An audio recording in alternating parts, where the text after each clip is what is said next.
तो आज है संडे का दिन, बट यहाँ पे आज का दिन आप लोगों के लिए अच्छा जाने वाला नहीं है, क्योंकि इस वीडियो की स्टार्टिंग हम लोग सैड न्यूज से करेंगे और इस वीडियो का एंड भी हम लोग सैड न्यूज से करेंगे और आपकी संडे की माँ बहन एक कर देंगे। तो इस वीडियो को आप सबसे पहले सैड न्यूज के साथ स्टार्ट करें तो वो आता है अपने माई हीरो अकेडेमिया को लेकर। और हाँ, माई हीरो अकेडेमिया का जो फाइनल स्पेशल एपिसोड है वो अब रिलीज हो चुका है, जहाँ पे इस स्पेशल एपिसोड का नाम है MHA I Am a Hero 2, जो यूट्यूब के ऊपर भी फ्री में अवेलेबल है। एंड मैं होप करता हूँ कि आप लोगों ने इस स्पेशल एपिसोड को देख ही लिया होगा, क्योंकि वैसे भी ये सिर्फ 6-7 मिनट का स्पेशल एपिसोड था। और हाँ, मैं जानता हूँ कि ये हद से ज्यादा ही छोटा एपिसोड था, बट चलो जो भी हो, ये एपिसोड एक्चुअली में काफी ज्यादा अच्छा था। मतलब यहाँ पे एरी की जो लाइफ हमें दिखाई गई वो देखकर यहाँ पे कोई भी MHA फैंस इमोशनल हो ही जाएगा। एंड इस ब्यूटीफुल एपिसोड के साथ MHA का तो एंड होता ही है, बट साथ ही में हम लोगों को न्यू हीरो रैंकिंग भी देखने मिली, जहाँ पे हीरो रैंकिंग के अंदर अपना शोटो, डेकू और इसके साथ में अपना बाकुगो भी एंट्री मार चुका है। जो हाँ, आप में से काफी सारे लोग पूछ रहे थे कि हीरो रैंकिंग के अंदर ये लोग टॉप 5 में क्यों नहीं है, तो देख लो अब यहाँ पे टॉप 5 में ये सब भी आ चुके हैं। और अब इन्हीं सब चीजों के साथ यहाँ पे MHA की जो एनिमी की जर्नी थी वो भी यहीं पर एंड होती है। और इसका मतलब आप लोग सही सुन रहे हो, अब MHA के अंदर कोई भी कंटेंट नहीं बचा है जिसको अब अडेप्ट किया जाए। और इसीलिए यहाँ पे जो MHA की 10 साल की जर्नी थी वो आपकी यहीं पर एंड होती है। इसलिए अब हम लोग फाइनली MHA को अब अच्छे से गुड बाय बोल सकते हैं। बाकी गुड बाय से मुझे याद है, तो यहाँ पे ब्लैक क्लोवर की मांगा भी अपने 11 साल के सीरियलाइजेशन के बाद अब ऑफिशियली तौर पे हमें गुड बाय बोल के जा चुकी है। और यहाँ पे मैं कहना क्या चाहता हूँ, तो बेसिकली इसका फाइनल वॉल्यूम रिलीज हो चुका है, जिसके अंदर यहाँ पे एपिलॉग वगैरह सब कुछ दिखा दिया गया। एंड एपिलॉग ठीक ही ठाक था, बट इसी के साथ यहाँ पे ब्लैक क्लोवर का अब ऑफिशियली तौर पे एंड होता है। मतलब अब आप लोगों को कोई भी न्यू चैप्टर वगैरह देखने नहीं मिलेगा। अब यहाँ पे ब्लैक क्लोवर को भी ऑफिशियली तौर पे गुड बाय आप लोग बोल दो। हालांकि एनीमे तो अभी कंटिन्यू होता रहेगा एंड शायद 2030 तक एनीमे भी एंड हो जाए, बट एनीवेज देखा जाए तो यहाँ पे काफी सारी मांगास एंड होते जा रही है। लाइक यहाँ पे से ब्लैक क्लोवर की मांगा एंड नहीं हुई है। इसके साथ ही हम लोग बात करें the dangers in my heart की रोमकॉम मांगा के बारे में, जो मैं जानता हूँ कि आप में से काफी सारे लोगों की ये फेवरेट रोमकॉम सीरीज होगी। एंड अफसोस के साथ कहना पड़ रहा है कि आप लोग को अपने फेवरेट रोमकॉम सीरीज को भी गुड बाय बोलना पड़ेगा, क्योंकि ऑफिशियली तौर पे अनाउंस हो चुका है कि इस रोमकॉम मांगा का अब 3 चैप्टर के अंदर एंड होने वाला है। और हाँ, आप लोग बिल्कुल सही सुन रहे हो, अब इसके एंड होने में सिर्फ 3 चैप्टर्स बचे हुए हैं। एंड जहां तक बात रही अपने मेन कपल्स की, तो वो तो यहाँ पे ऑलरेडी ग्रेजुएट हो चुके हैं। एंड अब मैं होप करता हूँ कि इन दोनों की हमें मैरिज भी देखने मिले, क्योंकि रोमकॉम मांगा में अगर हमें मेन कपल की शादी देखने मिलती है तो वो मेरे नजर में परफेक्ट एंडिंग बन जाती है। बट इसी के साथ मैं बताना चाहूंगा कि इसका जो फाइनल वॉल्यूम यानी वॉल्यूम 14 होने वाला है वो 6 नवंबर में रिलीज होगा। एंड जहां तक बात रही सीजन 3 की, तो सीजन 3 आप लोग को 2027 में देखने मिलेगा। जो आई गेस यहाँ पे सीजन 3 आने वाला है वो शायद इसका फाइनल सीजन तो नहीं होगा, क्योंकि सीजन 3 के अंदर अगर 12 एपिसोड हुए तो यहाँ पे फिर भी लास्ट में 1-2 वॉल्यूम बच ही जाएगा, जिसको अडेप्ट करने के लिए लोग मूवी बना सकते हैं फिर से।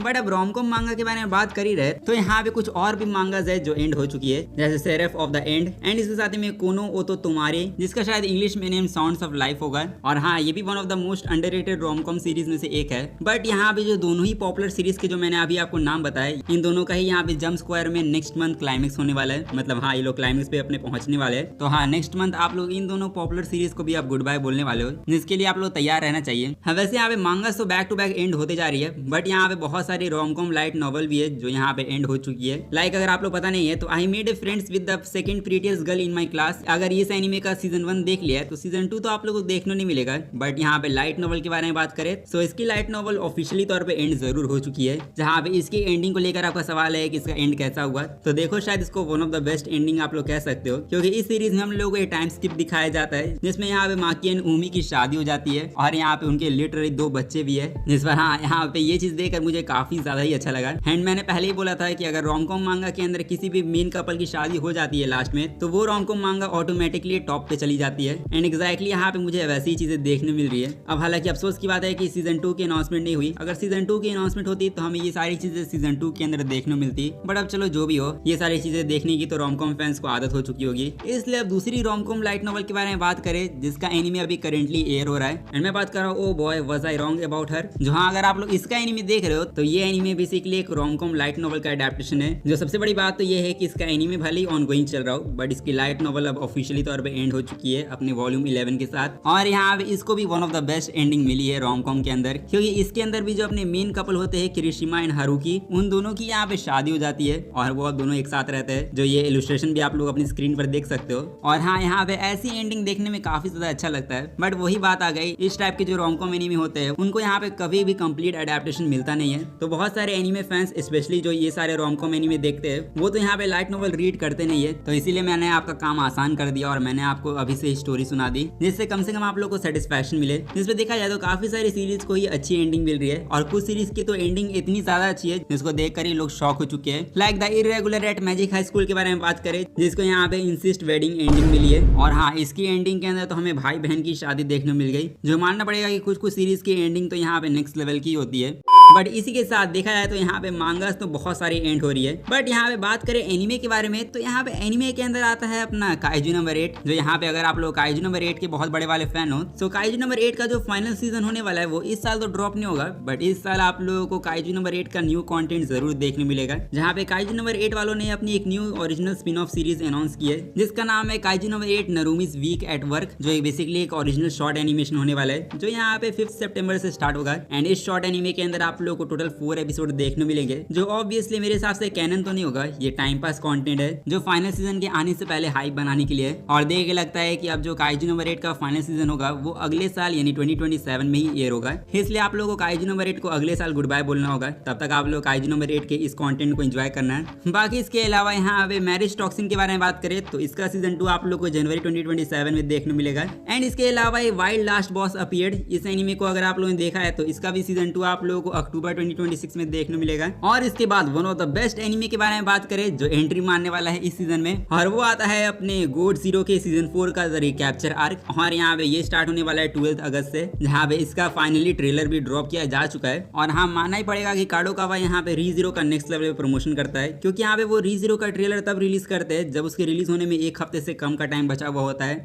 और इसी के साथ ये तो कुछ एनिमे रिलीज हो गई जो आप लोग को देखने मिलेंगे, बट कुछ ऐसे एनिमेस के बारे में बात करें जिनकी न्यू इन्फॉर्मेशन आप लोग को सुनने मिलने वाली है। लाइक यहाँ पे अगर आप लोग हाईक्यू के फैन हो तो हाईक्यू फैंस के लिए तो हाईक्यू डे होने वाला है इस मंथ में, जहाँ पे 19 अगस्त के दिन हाईक्यू डे को सेलिब्रेट किया जाएगा, जिसमें यहाँ पे टोहू की यूट्यूब चैनल के ऊपर एक स्पेशल लाइव स्ट्रीम को स्टार्ट किया जाएगा। एंड इस डे के अंदर आप लोग समझ ही गए होंगे कि हमें हाईक्यू को लेकर अपडेट मिलेगा, इसलिए मेरी मानो तो आप लोग चैनल के साथ बने रहो क्योंकि आप लोग को सारी अपडेट्स इसी चैनल पर मिलेगी। बाकी इसके अलावा वन पीस डे भी आने वाला है। एंड आप लोग को पता ही होगा कि वन पीस डे 22 से लेकर 23 अगस्त के दिन होने वाला है, जहाँ पे इसको भी यूट्यूब के ऊपर स्ट्रीम किया जाएगा। और यहाँ पे जो इसका लाइनअप होने वाला है उसको भी बेसिकली पूरी तरीके से रिवील कर दिया गया है। जहाँ पे वन पीस डे के अंदर जो सबसे बड़ी चीज होने वाली है वो होने वाला है वन पीस की 3 न्यू अनाउंसमेंट। एंड यहाँ पे जो 3 न्यू ओपी अनाउंसमेंट होने वाली है वो क्या हो सकती है उसको लेकर कोई आइडिया तो नहीं है, बट मैं होप कर रहा हूँ कि हमें वन पीस रीमेक को लेकर कोई new trailer, one piece live action की सीजन 3 का ट्रेलर और रिलीज डेट, और इसके साथ में गॉड वैली का अगर ट्रेलर या फिर की विजुअल, इसके अलावा जो ये लोग मूवी के इतने टाइम से बात करें अगर उसकी भी ऑफिशियली तौर पर अनाउंसमेंट हो जाती है। और अगर ये सारी चीजें नहीं भी होती है तो यहाँ पे एस या फिर लॉक इन नॉवल का अडेप्टेशन ये लोग अनाउंस कर दे। लिटरली इतनी सारी चीजें हैं जिसकी अनाउंसमेंट ये लोग कर सकते हैं, और शायद यही सारे ओपी फैंस का सपना भी होगा।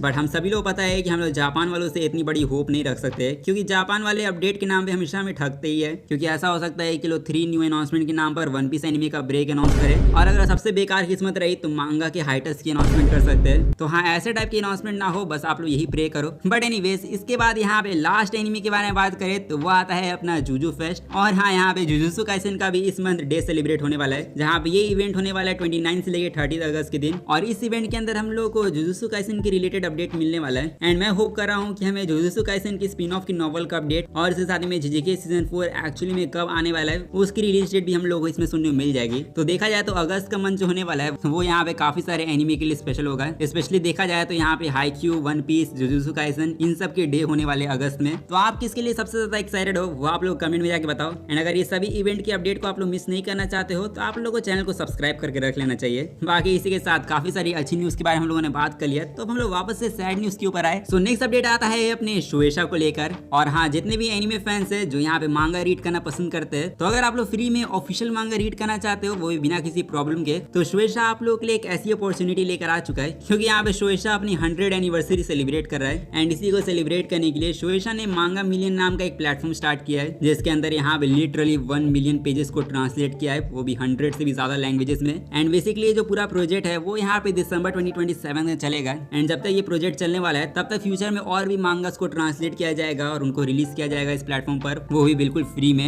एंड अभी फिलहाल की बात करें तो अभी मांगा मिलियन के ऊपर करेंटली 382 मांगा टाइटल्स है जो इंग्लिश में अवेलेबल है। और सिर्फ इंग्लिश में ही नहीं, ये प्लेटफॉर्म लिटरली ग्लोबल ऑडियंस के लिए। तो यहाँ पे इतनी सारी लैंग्वेजेस के अंदर अकेले लिए इंडियन लैंग्वेज के बारे में बात करें तो हिंदी हो गया, तमिल हो गया, तेलुगु हो गया, मराठी हो गया, पंजाबी हो गया, संस्कृत हो गया, भोजपुरी हो गया। लिटरली ये सभी लैंग्वेजेस यहाँ पे इस प्लेटफॉर्म के ऊपर अवेलेबल है। हाँ, बेसिकली आप लोग ये सारे लैंग्वेजेस में मांगास को रीड कर सकते हो, जो काफी ज्यादा सरप्राइजिंग वाला पार्ट था एनिमे फैंस के लिए, क्योंकि यहाँ पे किसी ने भी एक्सपेक्ट नहीं किया था कि हमें इतनी अच्छी न्यूज मिलेगी। बट सच कहूँ तो यहाँ जब भी हद से ज्यादा अच्छी न्यूज आए तो उसके ऊपर जल्दी बिलीव करना नहीं चाहिए, क्योंकि एक साथ जब इतनी सारी चीजें अच्छी होती है तब यहाँ पे दाल में कुछ काला तो जरूर होता है। तो यहाँ पे सबसे बड़ा स्कैम तो एनिमे फैंस के साथ ये हो चुका है कि यहाँ पे जो मांगा ट्रांसलेशन है, जैसे 10 से भी ज्यादा इंडियन लैंग्वेज में मांगास को ट्रांसलेट जो किया गया है, वो यहाँ पे ह्यूमंस द्वारा नहीं किया गया है, वो यहाँ पे जापान की किसी लिटरल एआई कंपनी ने ट्रांसलेट किया है। और हाँ, यहाँ पे मजाक नहीं कर रहा हूँ, अगर आप लोग इनकी वेबसाइट पे जाओगे और कोई भी मांगा को अपने लैंग्वेज के अंदर सेलेक्ट करके देखोगे तो वहाँ पे क्रेडिट्स में आप लोग देखोगे कि ट्रांसलेटर के नाम में किसी का इंसान का नाम ही नहीं है। यहाँ पे हिंदी ट्रांसलेशन के अंदर फ्लीटो जापान नाम की कंपनी को मेंशन किया गया है, जो यहाँ पे ट्रांसलेट भी कर रही है, लिख भी रही है और एडिट भी कर रही है। और हाँ, यहाँ पे मैं किसी भी इंडियन का नाम नहीं देख रहा हूँ। एंड जो जापानी कंपनी की मैंने आपको अभी नाम बताया, वो लिटरली जापान की एक प्रोफेशनल एआई कंपनी है जो यहाँ पे ट्रांसलेशन वगैरह में एक्सपर्ट है। एंड वही हम लोग को ट्रांसलेट करके माऊ बना रहे हैं। जब इसी वजह से जब मैं मांगा को हिंदी या फिर भोजपुरी में रीड कर रहा था तब मैंने नोटिस किया कि ट्रांसलेशन कहीं कहीं जगह पे कुछ ज्यादा ही वियर्ड है। और उस टाइम तो मैंने इस सब चीजों को नोटिस नहीं किया था, क्योंकि यहाँ पे मांगा प्लस के एडिटर इन चीफ जिनका नाम है शोहे होशोनो,